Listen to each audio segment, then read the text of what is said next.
டெல்லி முதலமைச்சராக இருந்த அரவிந்த் கெஜ்ரிவால் தன்னுடைய பதவியை ராஜினாமா செய்ததை அடுத்து டெல்லிக்கு புதிய முதலமைச்சர் நிர்ணயிக்கப்பட்டிருக்காங்க. அதிஷி அவங்க அந்த டெல்லி கேபினட்டுடைய ஒரே பெண் அமைச்சராக இருந்தாங்க. இவங்க கிட்டத்தட்ட பார்த்தோன்னா அந்த மாநிலத்துடைய பல அமைச்சரவை துறைகளில் முக்கியமான பொறுப்புகளை வந்து கையில் வச்சுருந்தாங்க. பள்ளி கல்வித்துறை, child and women welfare, tourism, culture, PWD, இந்த மாதிரி பல துறைகளை வந்து கையில் வச்சுருந்தாங்க. இது மட்டும் இல்லாமல் இவங்க தான் அந்த டெல்லி கேபினெட்டில் இருந்த ஒரே பெண் அமைச்சர் அப்படின்னுமே சொல்லலாம். இந்த நிலையில் இவங்க இப்போ டெல்லியுடைய முதலமைச்சராக வந்து தேர்வு செய்யப்பட்டிருக்காங்க. அதுவும் அரவிந்த் கெஜ்ரிவாலுடைய ஆலோசனையின் பேரில் அவர் முன்மொழிந்ததை அடுத்து அந்த கட்சியினுடைய எம்எல்ஏக்கள் ஏற்றுக்கிட்டது பிறகு இவங்க வந்து இப்போ முதலமைச்சராக வந்து தேர்வு செய்யப்பட்டிருக்காங்க. இப்போ அரவிந்த் கெஜ்ரிவால் பார்த்தோம் அப்படின்னா மதுபான கொள்கை ஊழல் வழக்கில் வந்து கைது செய்யப்பட்டிருந்தார். இப்போ செப்டம்பர் 13ஆம் தேதி தான் வந்து ரிலீஸ் ஆயிருந்தார். இந்த இதில் பார்த்தோம் அப்படின்னா ஒரு 2 வழக்குகள் அவர் மேலே பதிவு பண்ணப்பட்டிருந்தது. ஒன்று சிபிஐ வழக்கு, இன்னொன்று அமலாக்கத்துறை வழக்கு. 2 வழக்குலையுமே ஜாமீன் கிடைச்ச நிலையில் தான் செப்டம்பர் 13ஆம் தேதி ஜாமீனில் விடுதலை ஆயிருந்தார். அது மட்டும் இல்லாமல் அதற்கு பிறகு செப்டம்பர் 15ஆம் தேதி இன்னும் 2 நாளில் என்னுடைய ராஜினாமா நான் அறிவிப்பேன் அப்படின்னு வந்து சொல்லியிருந்தார். எதற்காக 2 நாள் டைம் எடுத்துக்கிட்டாரு அப்படிங்கிறதுமே வந்து டெல்லி அரசியலில் ஒரு பெரிய விஷயமா வந்து சுத்திட்டே இருந்தது. அது மட்டும் இல்லாமல் பாஜக, காங்கிரஸ் எல்லா கட்சிகளுமே வந்து ஆம் ஆத்மி வந்து குற்றம் சாட்டிட்டு இருந்தாங்க. இந்த விஷயத்தில் குறிப்பாக பாஜக வந்து இதை ஒரு நாடகம், அரவிந்த் கெஜ்ரிவால் ஆடிட்டு இருக்க ஒரு நாடகம் அப்படின்னுமே வந்து மிக கடுமையாக வந்து விமர்சனம் பண்ணியிருந்தாங்க. இந்த நிலையில் பார்த்தோன்னா அரவிந்த் கெஜ்ரிவால் ஏன் வந்து 2 நாள் டைம் எடுத்து ராஜினாமா பண்ணாரு அப்படிங்கிறத பற்றி தொடர்ந்து கேள்விகள் வந்து அவங்க கட்சியினரிடையே எழுப்பப்பட்டது. அதில் பார்த்தோம் அப்படின்னா அதிசி அவர்கள்ட்ட எழுப்பப்பட்ட கேள்வியில் அவங்களுமே வந்து அதற்கு வந்து பதில் கொடுத்திருந்தாங்க. ஞாயிற்றுக்கிழமை, அதற்கடுத்து திங்கட்கிழமை வந்து ஈத் கவர்மெண்ட் லீவாக இருக்கனால, ஈத்தாக இருக்கனால இந்த 2 நாளே வந்து ராஜினாமா பண்ணாமல் செவ்வாய்க்கிழமை பண்ண போகிறாங்க அப்படிங்கிறத வந்து அவங்க ஒரு விளக்கமாக கொடுத்திருந்தாங்க. இந்த நிலையில தான் வந்து அரவிந்த் கெஜ்ரிவால் தன்னுடைய பதவியை ராஜினாமா செய்ததை அடுத்து இப்போ அதிஷி முதலமைச்சராக நிர்ணயிக்கப்பட்டிருக்காங்க. இது மட்டும் இல்லாமல் என்ன காரணத்திற்காக ராஜினாமா இப்போ செய்திருக்காரு அப்படிங்கிற கேள்விகளுமே எழுந்திருக்கு.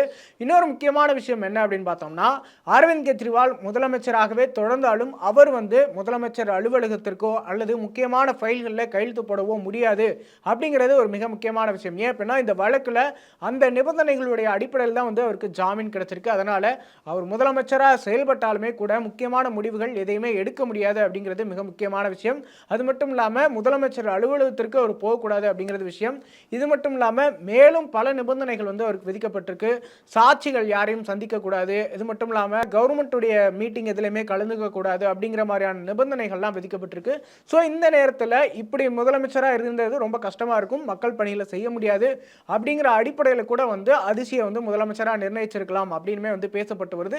இன்னொரு பக்கம் பார்த்தா அப்படின்னா இப்போ வந்து அவர் சிறைக்கு போயிட்டு வந்ததில் கிட்டத்தட்ட 5 மாதங்கள் சிறைக்குள்ள இருந்தே வந்து முதலமைச்சராக தான் அவர் இருந்தார். முதலமைச்சராக இருந்தே வந்து வெளியே கவர்னன்ஸ் பண்ணிட்டு இருந்தார் அப்படிங்கிற விஷயமே பேசப்பட்டு வருது. இது மட்டும் இல்லாமல் 5 மாதம் வந்து சிறைக்குள்ள இருந்தே கவர்னன்ஸ் எல்லாத்தையும் பார்த்துக்கிட்டவர் வெளியே வந்ததும் ஏன் ராஜினாமா பண்ணாரு அப்படிங்கிற விஷயமே வந்து கேள்வி எழுப்பப்படுது. என்ன காரணம் அப்படின்னு பார்த்தோன்னா ஜெயிலுக்கு போயிட்டு வந்ததை வச்சு அனுதாப அலை தேடிக்கலாம் அப்படிங்கிற நோக்கத்தில் கூட இதை பண்ணியிருக்கலாம் அப்படின்மே வந்து சில பத்திரிகையாளர்கள் குறிப்பிடுறாங்க. இது மட்டும் இல்லாமல் என்ன காரணமாக இந்த அனுதாப அலை வந்து அவருக்கு சாதகமாக அமையும் அப்படின்னு பார்த்தோன்னா இன்னும் 5 மாதத்தில் டெல்லியில் எலெக்ஷன் நடக்க போகுது அப்படிங்கிறதுமே மிக முக்கியமான விஷயம். ஸோ எலெக்ஷன் நடக்க போகிற நேரத்தில் இந்த பதவியில் இருந்தாலுமே சரி அது இன்னும் சிக்கலாக மாறும், எந்த ஒரு விஷயமும் எடுக்க முடியாது அப்படிங்கிற அடிப்படையில் கூட வந்து பதவியை ராஜினாமா பண்ணிட்டு அதிசியை முதலமைச்சராக ஆக்கியிருக்காங்க அப்படிங்கிற விஷயமே பேசப்பட்டு வருது. இன்னொரு பக்கம் பார்த்தோம் அப்படின்னா இவருக்கு இங்கே போனாலுமே, அதாவது முதலமைச்சர் அலுவலகத்துக்கு போக முடியாது, அது மட்டும் இல்லாமல் முக்கியமான கோப்புகள் எதுலையுமே கையெழுத்து போட முடியாது, அதாவது அதிகாரமே கையில் இல்லாத ஒரு சூழல் இருக்குது அப்படிங்கிறதால இந்த விஷயத்தெல்லாம் வந்து அதன் அடிப்படையில் தான் வந்து முதலமைச்சரை வந்து மாற்றிருக்காங்க அப்படின்மே பேசப்பட்டு வருது. இன்னொரு மிக முக்கியமான விஷயம் என்ன அப்படின்னு பார்த்தோன்னா இந்த சிறைக்கு போயிட்டு வந்ததுக்கப்புறம் அரவிந்த் கெஜ்ரிவால் ஜாமீனில் வெளியே வந்ததுமே மக்களிடையே பேசினார். அப்படி பேசும்போது அவர் சொன்ன விஷயம் என்ன அப்படின்னா திரும்பவும் மக்களை சந்தித்து நான் வந்து வின் பண்ணி வருவேன், நான் நியாயமான நிரூபிப்பேன் அப்படின்னு வந்து அவர் பேசியிருந்தார். அதன் அடிப்படையில் அவர் திரும்பவும் மக்களிடையே, அதாவது தேர்தலில் ஜெயிச்சு திரும்பவும் முதலமைச்சராகவே விரும்புகிறாரு அப்படிங்கிற விஷயமும் அவங்க கட்சிக்காரங்க சுட்டி காட்டுற ஒரு விஷயமா இருக்குது. இப்படி டெல்லியுடைய முதலமைச்சர் மாற்றப்பட்டது, அவருக்கு இருந்த சில கட்டுப்பாடுகள் விதிக்கப்பட்டது, இது எல்லாமே வந்து டெல்லி அரசியலில் மிக முக்கியமான ஒரு விஷயமா பார்க்கப்படுது. என்ன காரணம் அப்படின்னு பார்த்தோன்னா, ஏற்கனவே 3 முறை வந்து ஆம் ஆத்மி கட்சி ஜெயிச்சு 3 முறையுமே அரவிந்த் கெஜ்ரிவால் முதலமைச்சரா தொடர்ந்திருக்காரு. இப்போ 4வதா வந்து இன்னும் 5 மாதங்கள்ல எலெக்ஷன் வரப்போகுது. அதுலயுமே வந்து அரவிந்த் கெஜ்ரிவால் ஜெயிப்பாரா அப்படிங்கிற விஷயமே வந்து மிக பரபரப்பா எதிர்பார்க்கப்பட்டு வருது. இன்னொரு பக்கம் டெல்லியை கைப்பற்றுவதற்காக பாஜகவுமே வந்து மிக தீவிரமா வந்து அங்க பிரச்சாரம் பண்ணிட்டு இருக்காங்க.